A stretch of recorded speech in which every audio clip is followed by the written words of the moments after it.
Hare Krishna. So we'll get started. Om Namo Bhagavate Vasudevaya. Om Namo Bhagavate Vasudevaya. Om Namo Bhagavate Vasudevaya. Om Jnana Timirandasya Jnananjana Shalakaya Chakshurum Militam Yena Tasmai Shri Gurave Namaha.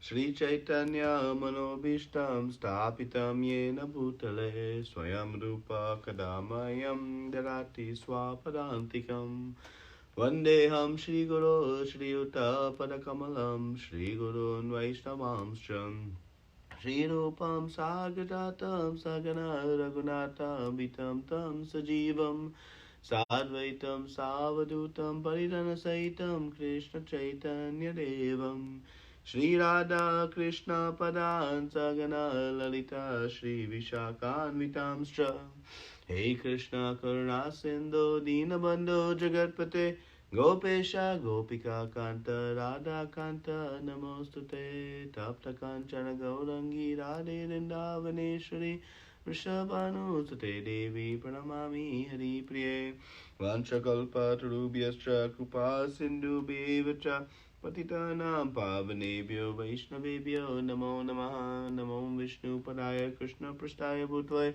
Srimate Bhakti Vedanta Swami Niti Namine Namaste Saraswate Devi Gauravani Pracharine Nirvishesha Shunyabari Paschata Deshatarine Jai Shri Krishna Chaitanya Prabhu Nityananda Shri Advaita Gadadara Shri Vasadi Gaura Bhaktavinda Hare Krishna Krishna Krishna Hare Hare Hare Rama Rama Rama Hare Hare. Hare Krishna, everyone. So, welcome to this continued study of Sri Isopanisad. So today we'll be discussing verses 12 through 14. So just a quick synopsis again. So in the first section, verses 1 through 3, we learned about the real proprietor and how everything we see is one of Krishna's energies. Either his inferior energy or his superior energy, and thus we are always dependent on him. We may try to be independent, but nowhere we can exist separate from Krishna. And he has equipped this creation as a complete whole. And we should rest comfortably that there is adequate supply of resources allocated as a quota to all of us, so that we maybe use the purpose of our life for the real purpose, the energy of our life for the real purpose, which is to self-realize. And we discussed, those who follow this, understanding of who is the real proprietor and live a God-centered life, this Ishavashyam principle, being very, very critical and important in the success of this human form of life. Because those who follow this principle attain peace and happiness and eternal life, and those who do not suffer and kill the opportunity for the soul. So that was in synopsis verses 1 through 3. And then in the next section, in sections 4 through 8, we begin to explore how the Mahabhagavad sees and understands the Ishavasya principle. That to understand about this inconceivable potencies of the Lord, our mental speculation is not sufficient. Even the great demigods, all the way up to Lord Brahma, are not able to understand Krishna and the creation around us by their own abilities. So what to speak of us? And we hear in verses 4 through 8 the inconceivable potencies of the Lord. And that should inspire us to understand the greatness of the Supreme Lord, to surrender to him, and to convince us that our limited minds can never understand the unlimited. And the process to hear, the process to know, is through Guru and Shastra. And in this section, the Mahabhagavats explain how he sees everything properly as it is in relationship to Krishna. He understands that everything is related to the Lord, and he sees this ekatwam principle, this oneness in quality being part and parcel of the Lord, but distinct in quantity, and this oneness in purpose. So the Mahabhagavad understands this very clearly, understanding that the Lord, does not have a body like ours, no veins or internal machinery, understands the relationship of all living entities, and thus is not an illusion or has no anxiety or hatred. So that was the position of the Mahabhagavad explained in verses 4 through 8. And then in verses 9 through 11, we understand the right and wrong knowledge, this vidya and avidya, for understanding Ishvara. And we discussed that real knowledge is knowledge about the soul, our eternal identity. And this knowledge is difficult to acquire due to the subtle nature of the soul. So we must turn to a dhira, an undisturbed person who is the spiritual master. And all material knowledge that we have that is so highly praised in society, it is leading us to simply eat nicely, mate nicely, defend nicely, and I forgot one of them. Eat, sleep, mate, and defend. Yeah, all four. So the result of this material knowledge is the darkest region of hell, because those endeavors lead one to such an intense desire to satisfy the senses that one is willing to even commit, some of the most heinous of activities just to satisfy these lustful desires. And the consequences, the results of such activities, is suffering. So this is the result of material knowledge, and it leads one to this ass-like mentality of just laboring very, very hard for some temporary benefits. But instead, if one cultivates real knowledge, those 18 processes that were described in our purport by Srila Prabhupada in verse 10, then one can acquire real knowledge. And the process of real knowledge gives one eternal life and happiness. There was a comparative study that said where each type of knowledge leads one. So this was discussed in verses 9 through 11. And so now today we'll discuss verses 12 through 14. And we'll discuss the various processes of worship. We know where knowledge will take us. Real knowledge will take to eternal life of happiness and bliss. And avidya, or ignorance, nescience, will lead one to the darkest regions of hell. Now we'll discuss what different types of worship and where they take us. This similar topic is also presented in the Bhagavad Gita, but we're seeing it in slightly a different manner or form in the Isopanisad.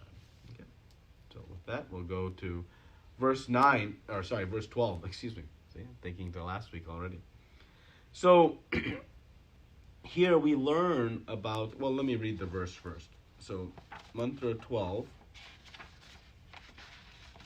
is as follows. Those who are engaged in worship of demigods enter into the darkest region of ignorance, and still more do the worshippers of the impersonal absolute. So we learn the destination of two apparent spiritualists. And I have to emphasize the word apparent, because we'll learn that many will believe them to be spiritual worshippers. Dressed in spiritual outfits, reciting Sanskrit verses, performing elaborate yagyas, and so much. But the result we see, is it a wonderful result like those of the Vaishnavas who are entering the spiritual realm? No. The result is a dark place. Right? So the one conclusive thing in this section to understand is who to worship. Whom we should worship. That who is going to be who's been discussed since the beginning of this Sri Isopanisad, the Ishavasya, and the great personality with these inconceivable potencies in that we discussed in verses 4 through 8. That person is who the Isopanisad is going to guide us to worship. But this is the question that's being asked. Right? So the worshippers of the demigods, they enter into the darkest region of ignorance. And the impersonalist worshippers are even worse off. Right? So we'll take each one at a time. So the demigod worshippers. Now this leading to the darkest region of ignorance is very shocking. And maybe very shocking to most people. Most of the Vedas actually speak of Karmakanda and worship the demigods in so many ways. So how can this be condemned if Krishna gave it in the first place? Right? Why is this the case? We may ask. Isn't it still better than doing nothing? Right? So the worship of the demigods, of the devatas, is meant to be a progressive path towards bhakti.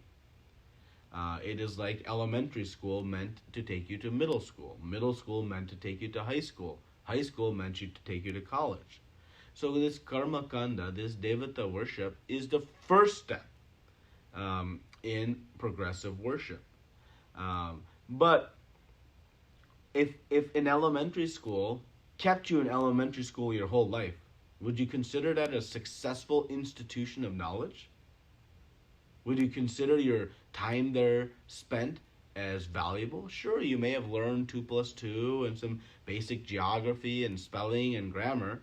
But if you did not progress, would you consider it a school you would send your child? No. So the demigod worship prescribed in the Vedas, we must know its intent. Its intent is to take one progressively higher and higher to search out for the eternal truth, the supreme truth, and that is the Supreme Lord. So why is this considered a dark place? Aren't demigods in wonderful places? There's heavenly planets with celestial airplanes and wonderful, somarasas and beautiful gardens. Why is it considered a dark place? Well, we know that the worship of the demigods still keeps one trapped within the material world.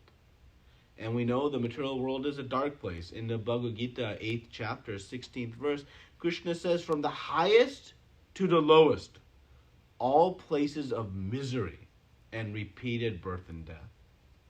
Krishna, in describing the attaining the supreme, wanted to clarify that within the material world, even the highest of the highest is a place of misery and repeated birth and death.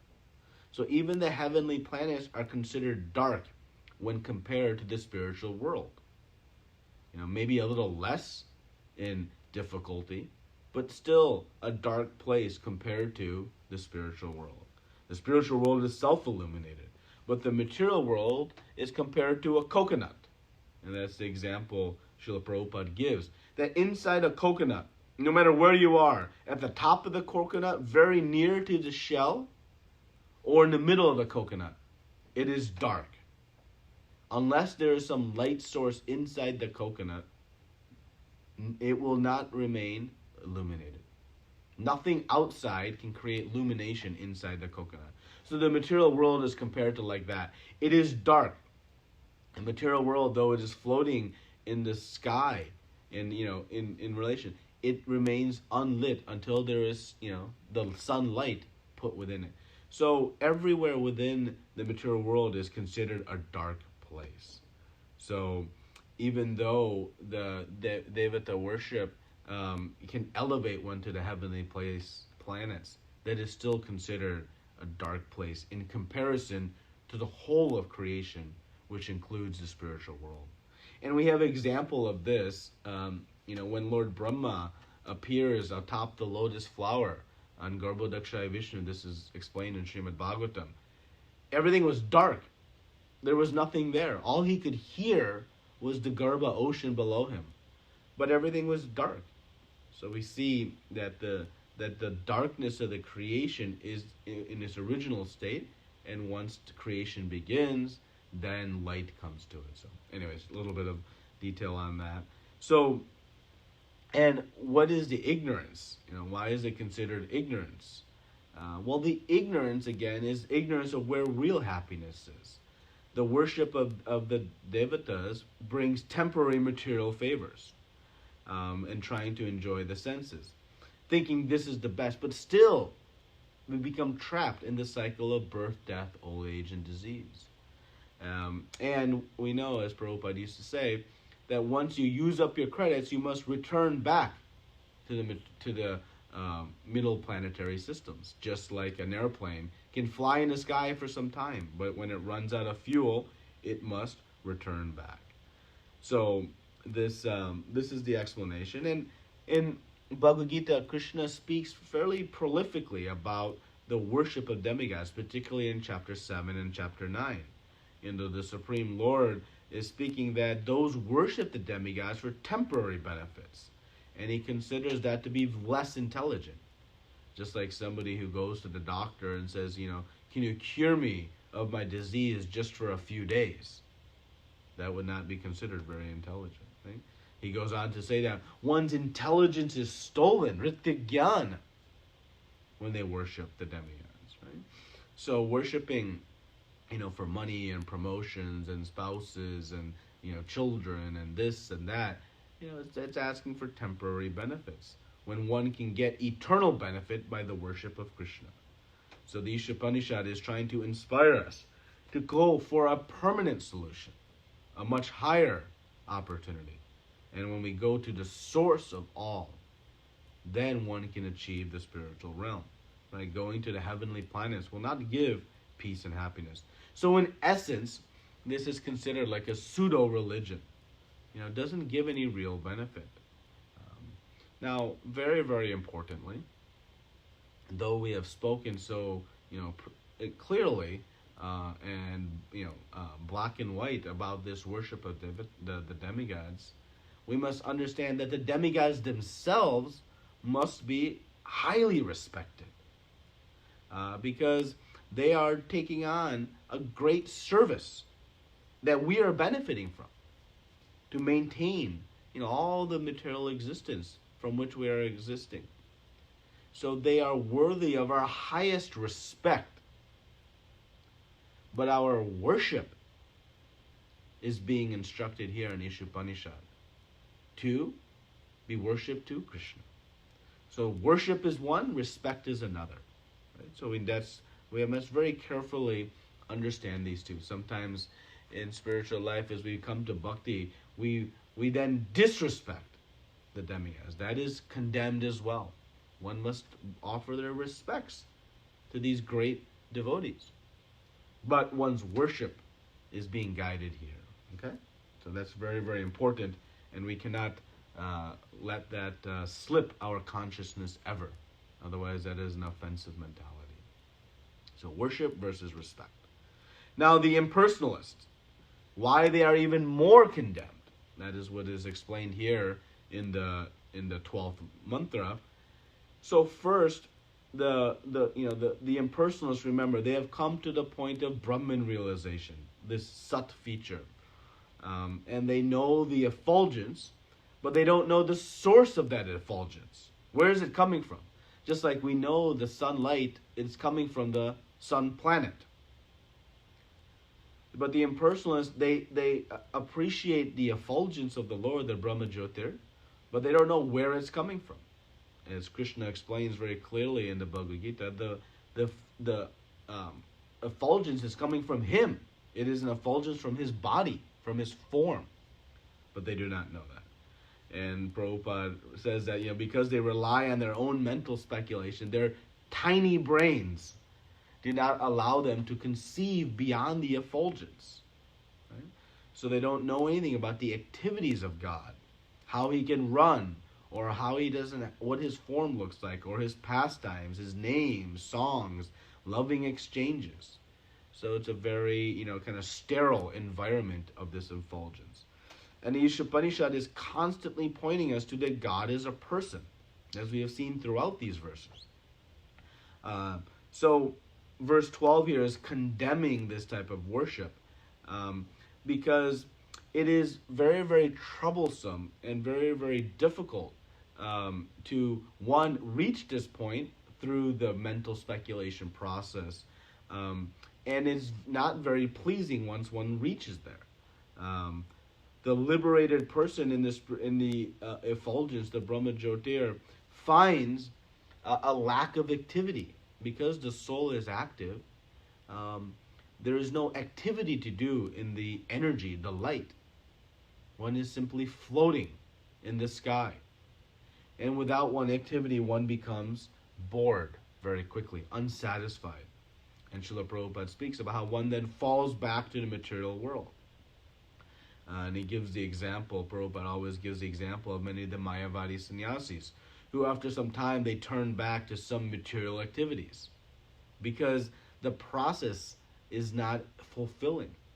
Whereas in bhakti, the engagement with the Lord, it is so fulfilling that one very easily lets go of these lesser tastes of the material world. Right? Another aspect of why this impersonal worship is so condemned is it hardens the heart. The philosophical speculation leads one to a very hardened heart. That we spoke about this in Nectar of Devotion. This jnana and vairagya. This it can harden the heart. So this impersonal type of worship becomes very difficult. And finally, why is it so extremely condemned? Because it's considered atheism. You might wonder, well, isn't it a form of the Lord? The impersonal is a feature of the Lord, right? So why is it considered atheism?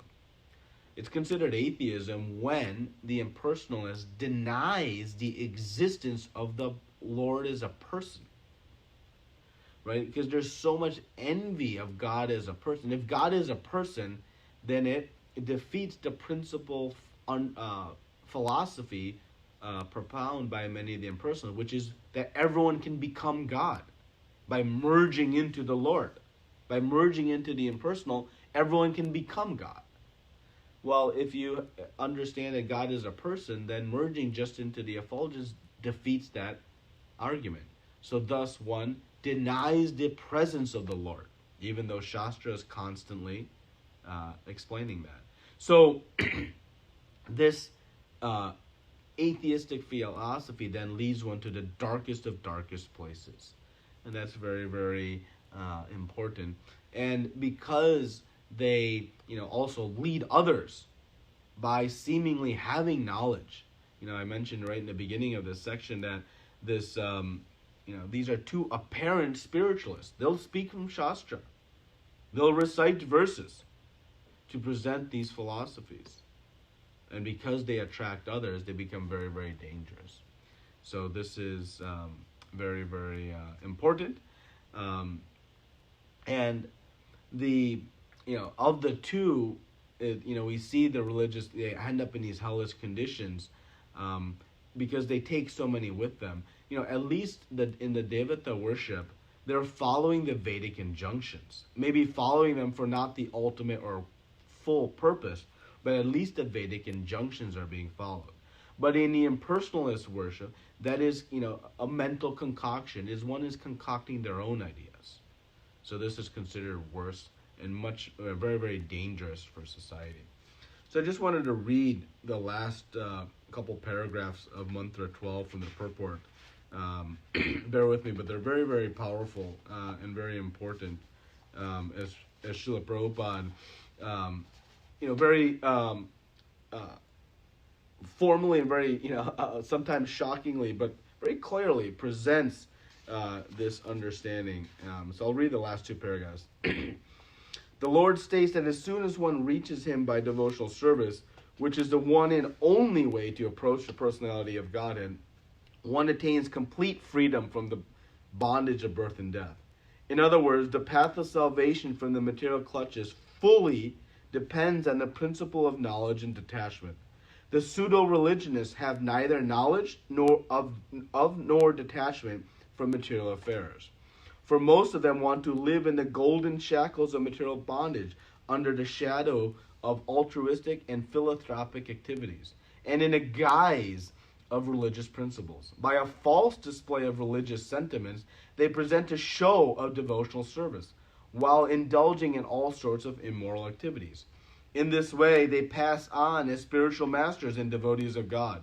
Such violators of religious principles have no respect for the authorities, for the authoritative acharyas, the holy teachers, in the strict disciplic succession. To mislead the people in general, they themselves become so-called acharyas, but they do not even follow the principles of the acharyas. These rogues are the most dangerous element in human society. But there is no religious government. Because there is no religious government, they escape punishment by the law of the state.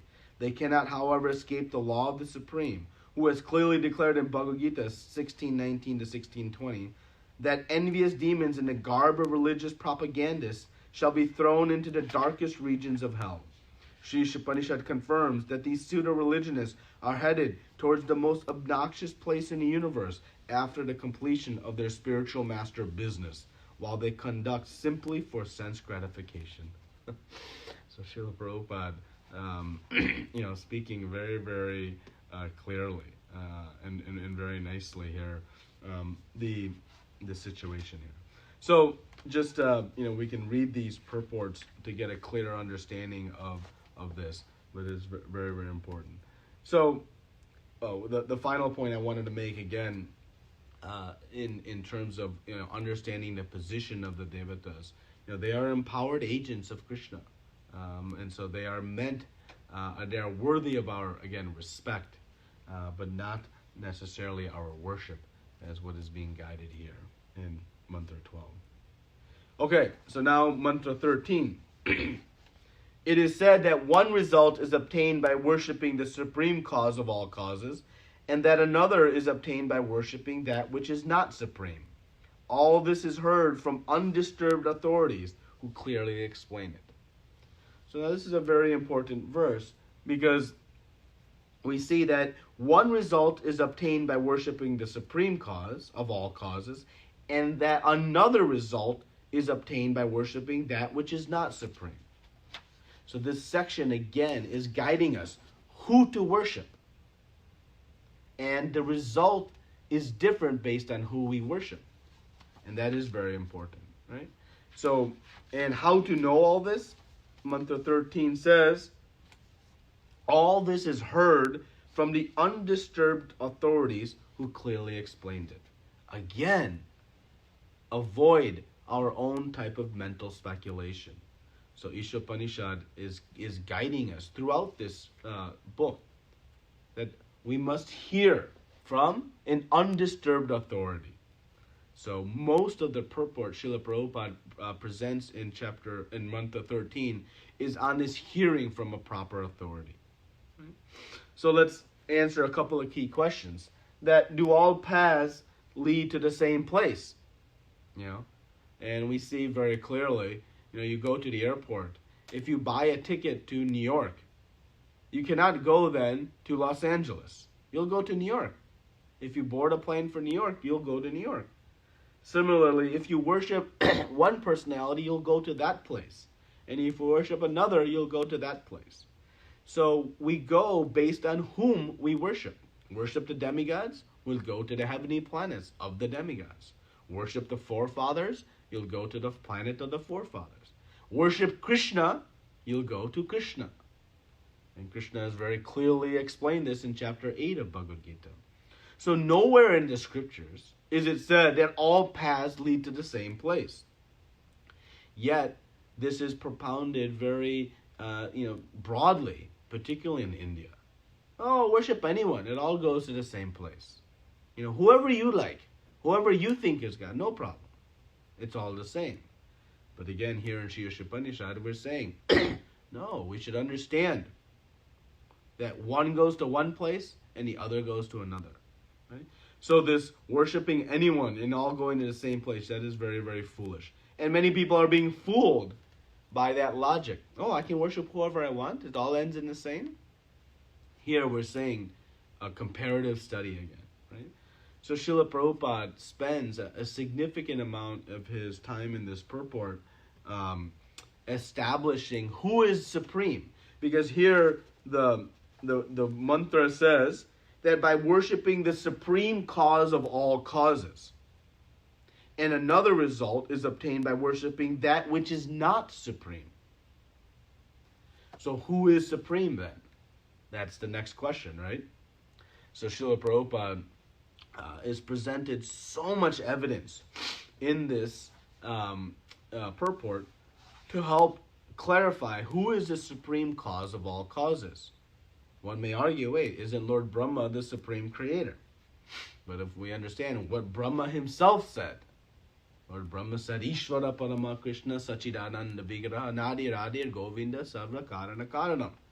Prabhupada quotes this verse in this mantra, that the supreme cause of all causes is Lord Krishna, as Ishvara.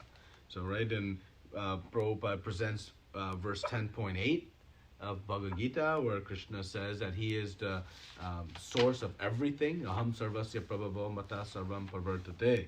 Right? So he's even the source of the demigods. So we know then very clearly that the demigods cannot be the supreme source, because they have some cause. They are not the cause of all causes. They also have a cause, and that is Krishna. Right? And then there are quotes from the Narayana Upanishad, and so many different illustrations are giving here. And the point here is to help us understand who is the Supreme. So that is very, very important for us, and Prabhupada has given us much evidence. And you can refer to this when confronted with this question by others sometimes. Right? So, but the most important part of this purport is understanding how to know about this Supreme. And that is by the process of rendering devotional service. This knowledge is revealed based on one's degree of surrender. So by the process of bhakti, this knowledge comes. And the process of bhakti is explained to us by the spiritual master, the guru. Hearing from guru how to practice bhakti, one can then acquire this knowledge. So it does not require, any kind of external analysis. This knowledge is actually bestowed upon the practitioner of devotional service. So this chanting and hearing is the most powerful means to awaken this knowledge within our hearts. So this is the explanation given in verse 13. And now in mantra 14, we see a very another important injunction. One should know perfectly the personality of Godhead and his transcendental name, as well as the temporary material creation with its temporary demigods, men, and animals. When one knows these, he surpasses death and the ephemeral cosmic manifestation with it. And in the eternal kingdom of God, he enjoys his eternal life of bliss and knowledge. So here, one is the key to escaping the material world is to understand the difference between the material world and the spiritual world, between the material energy and the spiritual energy. If we know both the eternal and the temporary, we know the eternal being Krishna, the temporary being this material world, then one can search out the ultimate opportunity, right? So how is this knowledge useful for us? Well, it allows us to determine where to spend our efforts. If all I know is the material world, then I'll try to make the best of this place. Right? If all I know is the material energy and I don't know anything about the spiritual world, well, then I'll try to do the best. And that may lead me to some of these even karma kanda processes. Because I learn within that I can obtain a fancier material life. But that logic is just as foolish as somebody sitting within the prison house and thinking, well, let me get the best jail cell in this prison house. That's the best of the best. But not looking outside the prison and thinking what life is like beyond the walls of the prison house. Well, making the best of life within the material world is no different to that prisoner thinking, let me make the best within this prison house. So here, the Isopanisad is saying, know the prison house, the material world, but also know the spiritual world. And by knowing both, then one can make a informed decision. Then one will see that going up to the heavenly planets, well, that's very modest, or very relative compared to being able to reach the spiritual world. Right? So Srila Prabhupada is giving so much detail on time, and in the Bhagavad Gita, in this chapter 8, Attaining the Supreme, Krishna is speaking about the time and the duration of Lord Brahma's life, because he's trying to remind us that even Lord Brahma, which has such a long life, is still temporary. Still temporary. So, to help us understand that everything within this material world is a temporary manifestation, and to not be, persuaded, by some just higher class jail cell. Such detail is given even in the Bhagavad Gita. Right? So this is the comparative study that the Isopanisad is inspiring us to do. Know both the spiritual and the material world. Then make a decision. Then you can make an informed decision on what to do. So, all the material knowledge we spoke about last week, all the scientific research, it is simply studying Krishna's material energy.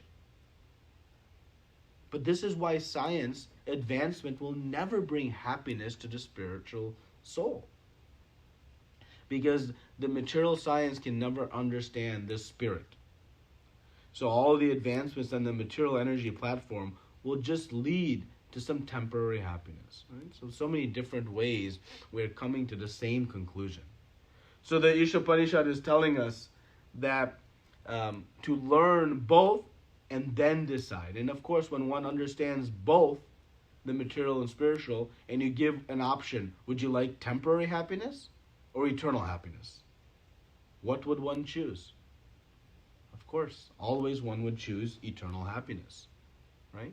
So the Isopanisad is saying, learn both, and then figure out which one is going to help you. Okay? Because making a fanciful material life is not going to help reach eternal life. And Prabhupada speaks about all this advancement in scientific research and trying to cure disease, trying to cure death. None of it will work from a spiritual perspective. But knowing one's position as servant of Krishna, and by the practice of bhakti, one can cure death, old age, disease, and even birth. So no material knowledge will ever solve that, but by the practice of bhakti from spiritual knowledge, one can solve permanently these challenges. Right? So our position is very clear. We are eternally the servants of Krishna. That is our Sanatana Dharma, being part and parcel. And acting in that position by the practice of bhakti, one can enter the spiritual realm. And remember, there is no other way to enter the spiritual realm but through the practice of bhakti. So just a quick discussion of the three energies of the Lord. Or the three energies we should know, not the three energies of the Lord, but three specific energies and how they act upon us. So there is the Mahamaya, that is the illusory energy within the material world. And this Mahamaya, it inspires us to become illusioned to forget Krishna. And that is being enacted based on our own desire. Because we have a desire to be separate from Krishna, this illusory energy is put in place because we know factually we are never separated from Krishna. But to try to experience separation, we are put into illusion. And that illusion is carried out by this Mahamaya potency. But the Yogamaya energy, the original illusory energy, actually is an illusion that brings one closer to Krishna. Because when one forgets the supreme position of Krishna in the highest realms of bhakti, one can reciprocate with the Lord in very pure and loving exchanges, as a friend, as a parent, as a lover. So this Yoga Maya is an energy that presents in the spiritual world, which facilitates a deeper and richer interaction between Krishna and his devotees. And then we have the Prakriti, this material energy, right? And that is the material world in which we live. So we see the modes of material nature whipping us, up and down like that. So we should understand these energies, where we are located, how they are working upon us, and then make a decision. Because if all I know is the material world, then I'll make the best of this opportunity. But by knowing both the spiritual and the material realms, then I can do a comparative study, compare and contrast, and decide then what is best for me. Right? And I like to use the example, a mundane example. You go to a restaurant, Govinda's restaurant, of course, and there's a giant buffet. So what do you do when you get your plate? You first evaluate everything in the buffet to decide what is appealing. Then you start to build your plate. But if you build your plate from the beginning of the line, and by the time you get to the third or fourth item, you may be full and not know, so many other better items are, just ahead. So what do? We look at everything, make a comparative analysis, and then build our plate. So again, in a very mundane example like that, the Isopanisad here is telling us that, don't take this just that, be informed. Understand all of the options, do a comparative study, and then understand where to go. But remember, not all paths of worship lead to the same place.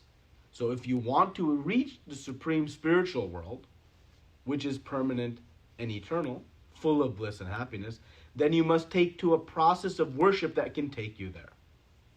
And that process of worship, we know, is devotional service to the Supreme Lord. And so next week, now we're going to see these very beautiful prayers of to Krishna, facilitating one's worship of him. Because now the conclusion should be very crystal clear to the reader of Sri Isopanisad of what we should do.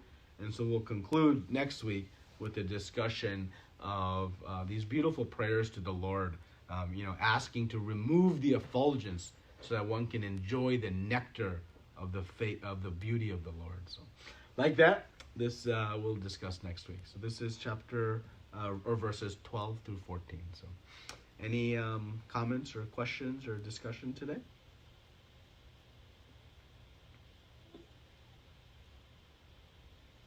Hare Krishna Prabhu. Hare Krishna. Very nice class Prabhu about demigod gods. I have one basic question. Yes. So we all know that Krishna is a supreme person of Godhead. We know what are the paths and options we are selecting, and so based on that we can decide the options. But some people, they're doing so much bhakti, but they even doesn't know about these options. But when and how they can come to know these options, right? Well, again, Who will help them? Like they are in they are doing bhakti, but we cannot say that is 100% bhakti. But who can help them? Who can help them? Yeah. So Sri Isopanisad is telling us, right? Who can help us? The Dhira, the undisturbed, someone who knows, and that is the Guru. And so, Prabhupada is presenting this in very clear form, so we can take Prabhupada's message to them and help them understand. And, why we are studying, yes, to help ourselves, but ultimately to help others who may not know this. So, we can understand it for ourselves and then in an appropriate way guide them to the process of pure devotional service. Right?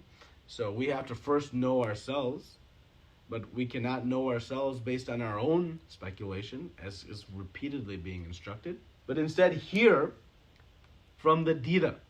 Constantly the word Dhira is being used in the Isopanisad. This is an undisturbed person, right? That is a spiritual master. And then explain. So that's the process of how this knowledge is going. And we should be careful what we call bhakti. Remember, bhakti is only worship of Krishna. Again, bhakti is only worship of Krishna. It is the exclusive realm. Because bhakti comes when one has Bhagavan realization. We'll see this in the study of Bhagavad Gita. So, and that's why, we used the word apparent spiritualist in discussing some of these earlier verses, because, some things look like that activity, but it's not. Bhakti is the exclusive realm of worship of Krishna, the Supreme Personality of Godhead. Okay, Prabhu. Yeah. Thank you. In this lifetime, if they won't get that chance of Dira, so that means they are not getting a mercy from Krishna. Remember, Krishna fulfills one's desires. Why does the impersonalists go to the darkest regions of hell? Because they want to be far away from Krishna. So Krishna fulfills that desire. So the mercy of Krishna, we're going to see this in the next section actually, is available to everybody. But we have to want it. So if one has not yet acquired enough knowledge to develop the desire to have Krishna's mercy, then it is our opportunity to inspire them that way. If they cannot do it directly, if they're not going to take it directly, then the intelligent will indirectly engage them in Krishna's service. Why? Because we learned in Nectar Devotion, this Agnata Sukriti. By doing indirect service to Krishna, it can bring one ultimately to the practice of devotional service. So, we can find ways to bring them to devotional service. But Krishna's mercy is waiting for everybody. It is not, I don't have fortune, Krishna's mercy is not with me. No. We determine whether we want it or not. Just like if I'm sitting inside my house, I can complain that I'm not getting any sunshine. The sun is shining outside, but it is up to me to walk outside and receive that sunshine. Like that, Krishna's mercy is always flowing. But it is up to us to determine whether we want it or not. It's okay? So I got most of things, but the basic question is, they are not against about the Krishna, but they don't know about that. If South India, if it goes right, Krishna, they don't know about this much effectiveness of Krishna and right? So you explain it to them. Not against that. So you explain it to them. Explain. That you mentioned Dhira, but they may not get in this lifetime that option. No, how they're not getting how you got the option. Yeah. So you can take the message of the Dhira to them. Present what Prabhupada has said. Then the message is just as potent. Don't add our own concoction to it. Okay. We can take the message to them and explain it to them. Okay. Again, we have to explain it in a way that is digestible and palatable for them. Maybe they not accept completely. But, however we can, our study here is meant to equip us with the tools to explain to others. That should be our principal purpose. That's why Prabhupada wanted this systematic study. To help so many people who are in ignorance. Not just in South India, all over the world. Including Troy, Michigan.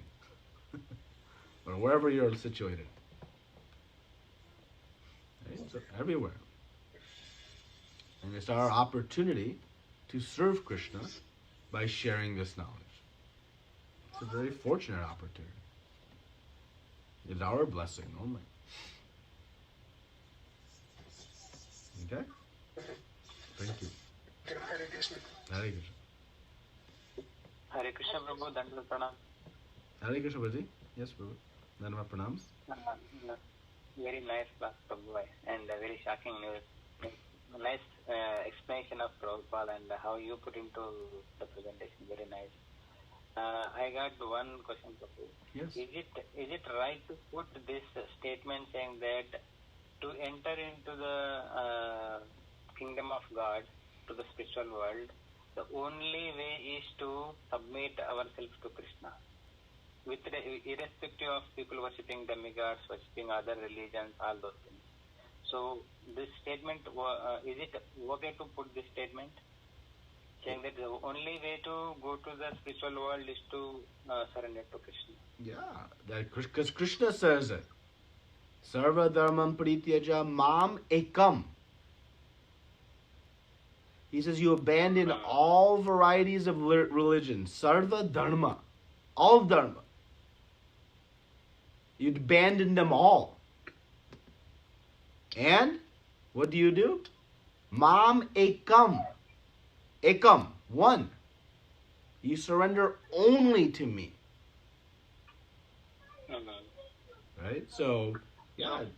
Yeah, that comes actually correct for our basically the Vedic followers, Vedic religion followers, the followers of other religions. This statement is also true for other religions also. Yeah, like, but remember that because the concept is simple. Worship means love. Right? It doesn't mean, it's not a business transaction. I worship to get something. Unfortunately, most of our connotation of worship is taken that realm. But bhakti means love. So if I love Krishna, then I want to go where Krishna is. Right? If you love somebody, you want to be with them. If you love, some devata, and you go to the spiritual world, you'll be unhappy. Because the devata will not be there. Right? So the fruit of your effort will take you to where your desire is. If I love someone, like some personality, I worship them, then my worship will take me there, where they are. But in the spiritual world, you only see Krishna and his expansions as, Lord Vishnu, Narayan, between the Vaikuntha Lokas and Krishna Loka. That's it. Okay, it is very clear, Prabhu. It's very clear for us. Yeah. But take an example like in the church, there is a pope who is trying to get the love of God and doing so much service without any detachment. So, do he also get entry to the Goloka Vrindavan or the spiritual world? He can get to the spiritual world if they are worship, because they also worship God. Remember, God is one. These other any religion, any bona fide religion, worshiping God, but He's known by many names. So, but there's one Creator. Like there's just the example Prabhupada would give is there's one sun. There's not an American sun and a European sun and a Chinese sun. No, there's one sun. But it's called Sun, Sule, Surya, Sol, these different names, but there's one sun. So similarly, there's one God. So He's known by many names. So if you worship that one God, according to bona fide authorized Shastra, then yes, you'll reach the spiritual world. Right? But one must follow that Shastra in a bona fide form. Then yes, one will reach. Okay. Clear, Prabhu. Thank you. Thank you, Prabhuji. Hare Krishna. Pranams. Hare Krishna, Prabhuji. Hare Krishna, Prabhuji. Yes, can hear me. Prabhuji, thank you for the wonderful class, Prabhuji.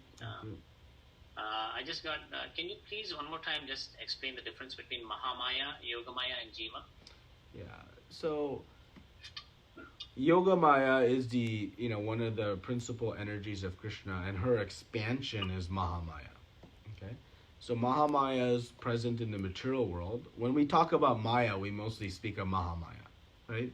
So we say, oh, I'm in Maya, or oh, Maya's being difficult on me. That's what we refer to colloquially. That is Mahamaya. And this Maya has a particular purpose. So we had a desire to be independent of Krishna. But factually, You can never be separated from Krishna because we are constantly interacting with one of his energies. And he is non-different from his energies. So, I cannot be separated from his energy.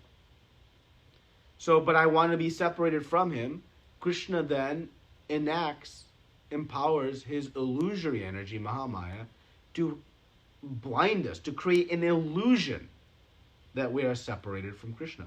Again, to fulfill our desires. So that Mahamaya facilitates our desire to be separate from Krishna, but to feel like we are separate, because actually, practically, we are never separated. Now, Yoga Maya does the exact opposite. Yoga Maya enhances the love and surrender of the devotee to Krishna, but by also being in some kind of illusion. So in Goloka Vrindavan, when the cowherd boys are playing with Krishna, they forget that he is the supreme personality of Godhead. They always know in the core of their heart he is a supreme Lord, but they play with him as though he's a friend, a peer. Because if they knew and remembered he was a supreme Lord, they would just bow to him, right? But Krishna enjoys this very personal relationship. So to give Krishna the pleasure of this friendship relationship, the pure devotees in the spirit in Goloka Vrindavan are brought under this, influence of Yoga Maya. And thus they forget he's a supreme Lord and they begin to play with him as if they are friends. Mother Yashoda chastising and chasing Krishna, under the influence of Yoga Maya to facilitate the rasa, the intense love. So Yoga Maya intensifies the love between the devotee and Krishna. Mahamaya, creates the illusion of separation. Okay? So they work in opposite ends. And then this prakriti, this material energy, material world, this is principally the modes of material nature that are carrying out all the activities. Prakriti kriyamanani. Right? They are doing everything. Not the, kartaham iti manyate, thinking I am the doer, bewildered by ahankara. No. So the material energies carry out all of the different activities. They bring us through all kinds of different experiences, pushing us through the cycle of birth to growth to reproduction, maintenance, dwindling, and death, like that. It's all being done by the material energies. Right? So one should understand all of these and then be able to make a good decision. That's why Krishna speaks so much about the modes of material nature in Bhagavad Gita. So one can understand how I'm being influenced by them. Then come to the point of mode of goodness. And then from the mode of goodness, reach the point of pure goodness, Suddha Sattva, like that. So we have to understand them all. And then we can learn to act with them. So that's the point of this knowledge. Just like, every day we may go on our phone and try to acquire knowledge of what is the weather. Well, what is the value of knowing what the weather is today? Because then I can adjust accordingly. I can take a bigger coat, bring my hat and gloves if it's very cold. Or if it's warm, well, I don't need my hat and gloves. So I adjust my activities based on that knowledge. So similarly, if I know about all of these different energies, then it should lead me to adjust my activities accordingly to achieve the desired result. Knowing the weather is meant to help me achieve the desired result of being comfortable outside. So my desired result is eternal happiness. Does anybody want anything but that? No, we all want the same thing. So now the Isopanisad is saying, well then know all of these different energies. Know these paths of worship take you to different places. Then act. Just like if I know the weather, then I know how to act accordingly to find my comfort in the outside. So that's how knowledge helps us with this. It's okay? Prabhuji, I didn't understand the jiva part. Jiva is the material. Is that the material energy? The jiva is, we are the jiva. That's the spirit soul, which is trapped within the influences of the material energy and currently Mahamaya.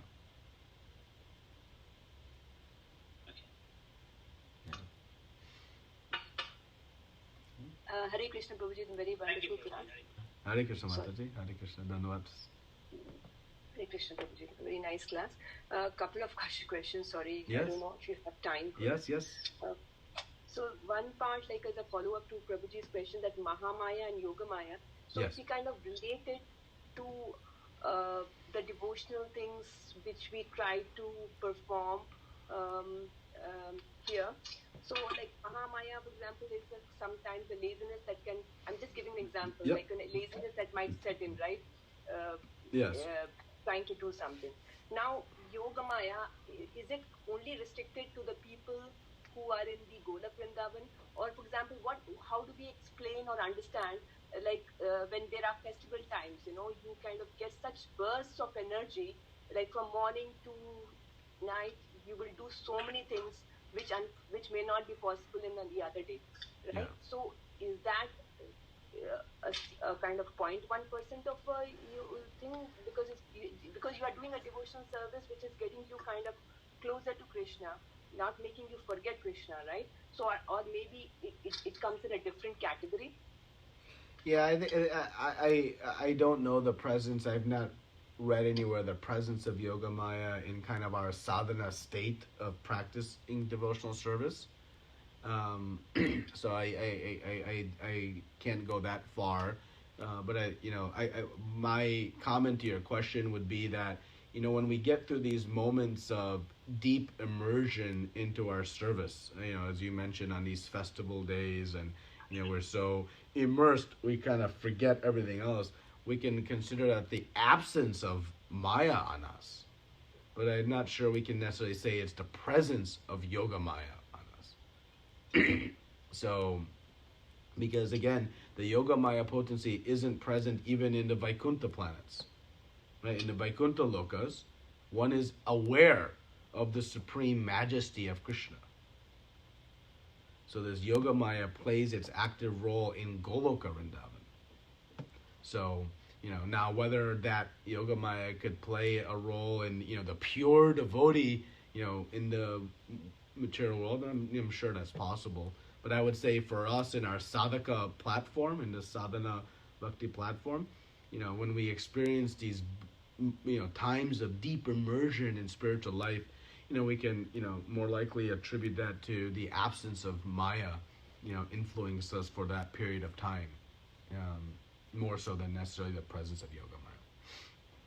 Got it, Prabhuji. I think, that makes more sense, I think. Yeah. One more, couple more. Yeah. Okay, one was that one which you talked about, remember, when Prabhupada establishes clearly that, the Krishna is supreme. So he gives an example, obviously, of Brahma Samhita, the first verse, Ishvara Parama Krishna, right? Yes. And establishing that Krishna is cause of all causes. Yes. Then you also mentioned something, I'm not very familiar with these Bhagavad Gita verses too. So Aham Sarvasya, which one is this? Could you just little bit tell me the first number? Yeah, that's the first verse of the Chatur Shloki verses, so verse 10.8, Aham Sarvasya Prabhava Mata Sarvam Pravartate Iti Matva Bhajante Mam Buddha Bhava Samantita.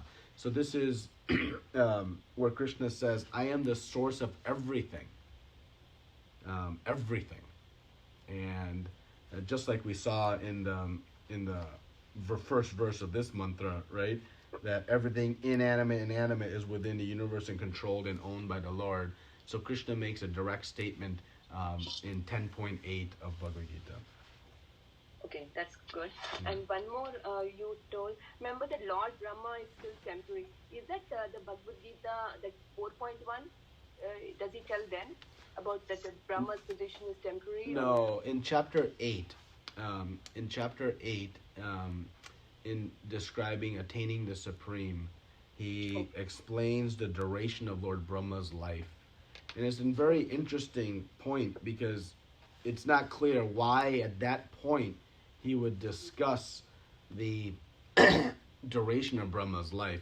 but because in 8:16 he has said from the highest to the lowest is a place of misery and birth and death, right? But when one observes Lord Brahma, one like, oh, Lord Brahma is eternal, because relative to us, he lives such a long time. So Krishna explains that even Lord Brahma is temporary. So the purpose there is to clearly distinguish between temporary and material. Temporary and eternal. And then he explains his eternal abode is, of a characteristic which never diminishes. So he provides that comparative, because in that chapter he's explaining how to attain the supreme, the ultimate.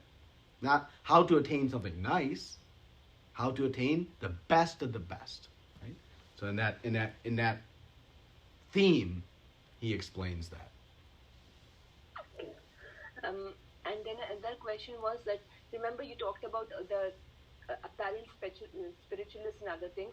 So like, can we relate to like those bogus gurus who kind of like in the real world, will that be one of those categories? Like, yeah. So give an example of those apparent spiritualists so that anyone who, again, they come and they speak.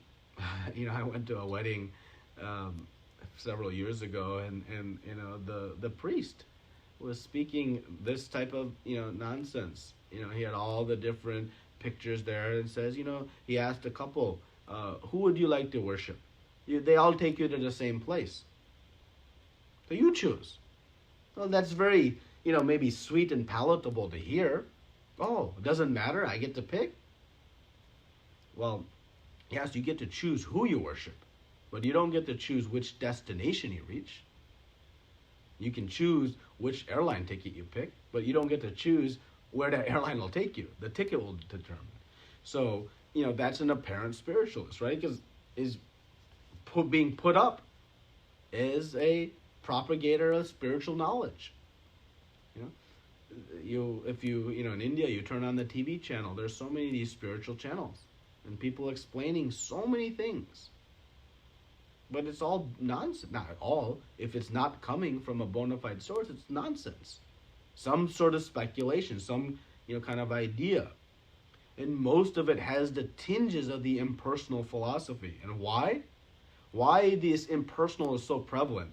Because it facilitates the idea that, everyone can become God. Well, that's very soothing to the ego. But that's what led us here in the first place. We had the why you, why not me? Right? So these, philosophies, there are so many institutes and sanghas and institutions that are built fully on this impersonal philosophy, and they're attracting so many followers. But it's all bogus. And so that result is great suffering, because not only are they bringing themselves down, but they're bringing so many others down. So, there's great punishment for that. We talked about, what's more dangerous, someone who is ignorant or someone who is ignorant but in the guise of knowledge. That is more dangerous, because others will follow them. So like that, these are all the people that may be characterized in this, this pseudo religion, as Prabhupada uses the word pseudo religionists often. And unfortunately, in this age of Kali Yuga, much of what is out there is of this form. In other yugas, most of what's out there is bona fide. But unfortunately, as Kali Yuga progresses, the opposite is happening. But during this golden era of Chaitanya Mahaprabhu's time, there's a propagation of real knowledge. But also that will dissipate in time. So better we finish up our business and not take the chance of another birth. Is that okay? Is that the example? Yeah, Prabhuji, thank you. That was, something like, the earlier example, like Prabhupada's that snake with the jewel, so they are the The cobra. Yeah. And just one more comment on this. When we interact or see these things, we should become, don't judge. And the reason is, it's possible we ourselves might be wrong. So better we just stay away. But don't, develop animosity in heart. Remember, the Mahabhagavad sees everyone as spirit soul, part and parcel of Krishna. So our position is better just to stay away. Because we may not know fully, we may misinterpret, we may mischaracterize somebody, thinking they are bogus, but actually no, they may be bona fide, or vice versa. Unless you are extraordinarily expert, it's better we don't judge. But internally, in our own mind, we should know where to open our hearts and mind. So externally, we show respect. But internally, we should be very careful where to open our hearts and minds to, so that we don't become, bewildered. So, just sometimes, we can take this to a little bit of an extreme where we put ourselves in another type of danger. So better just, I always, take the example of, a parent in a public place. A parent in a public place doesn't let their child talk to anybody. But it doesn't mean everybody in that public place is bad. But because the parent cannot distinguish who is good and who is bad, the safest route is just don't talk to anybody. But that is not offensive, saying everybody is bad, but that's the protective means. The parent doesn't tell the child to be disrespectful to everybody. No. So similarly, our position should be, we should be very careful, not speaking to anybody in terms of acquiring knowledge. But don't assume everybody is bad also, or wrong. But due to the inability to know who is right, who is wrong, stick to the known paths of knowledge. That is always the recommended path. And thus one is safe. So that's the kind of carry both sides, just like in the demigod worship. Yes, we know they're not supreme, so don't worship them, but don't disrespect them also. No, you must respect them, but worship Krishna. That is the dual, consciousness we must carry with us. Is that okay, Mataji? Very nicely put. I love this example of the parent, because sometimes that tendency comes, to pass judgment on people, which we should be wary of. So that's really instructive. Thank you, Prabhuji. Yeah. And last one was, when we talked about the Mayavadis, we're talking about when their activity is like, there's no activity they do in the Brahman effulgence when they have. So it's kind of, you said, it's hardening the heart. So I know when it's like jnana and all, it's like it hardens the heart, right? Mm-hmm. Without bhakti. So could you explain that part? It's like when that Brahman effulgence one, and how is it relating to this hardening of the heart? Yeah, the jnanis are basically the same, right? So the jnanis are, studying the difference between spirit and matter. And it's through very rote and intense, study and analysis and speculation of Shastra. But there's no loving exchanges, right? There's no activities that discuss the pleasing activities of the Lord and how He is sweet and humorous and brave and, all these different qualities. It's simply an analysis of what is matter and what is spirit. And that happens from, the analysis and study of Shastra, but, different aspects of Shastra.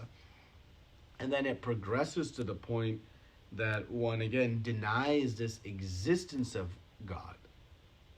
That's where the impersonal philosophy is dangerous.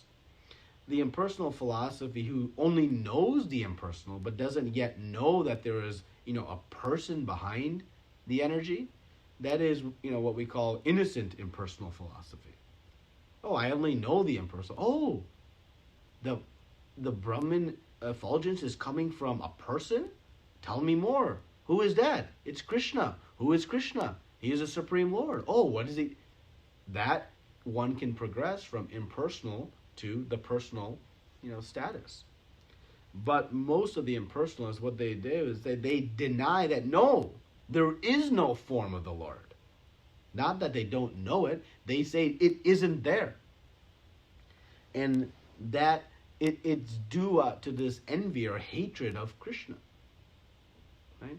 So it leads to a very, black and white analysis. There's no emotions involved in that. In the Brahma Jyotir, what the experiences of, again, floating in the effulgence. There's no emotions of love and ecstasy that we talked so much about in Nectar of Devotion. None of that manifests. So that's, the illustration of this kind of hardening of the heart. There's no emotions. And I remember that's one of the characteristics of Bhava Bhakti. The heart is moved by emotion. That's a soft heart. Thank you, Prabhuji. Yeah, you've answered all the questions. Thank you, Hare Krishna. Thank you, Hare Krishna. Thank you for nice questions, nice discussion today. Any other questions or comments? Okay. So next week we'll discuss the final section of Isopanisad, verses 15 through 18. Thank you very much. Srila Prabhupada ki jai. Ananta Koti Vaishnava Vrinda ki jai. Hare Krishna, everyone.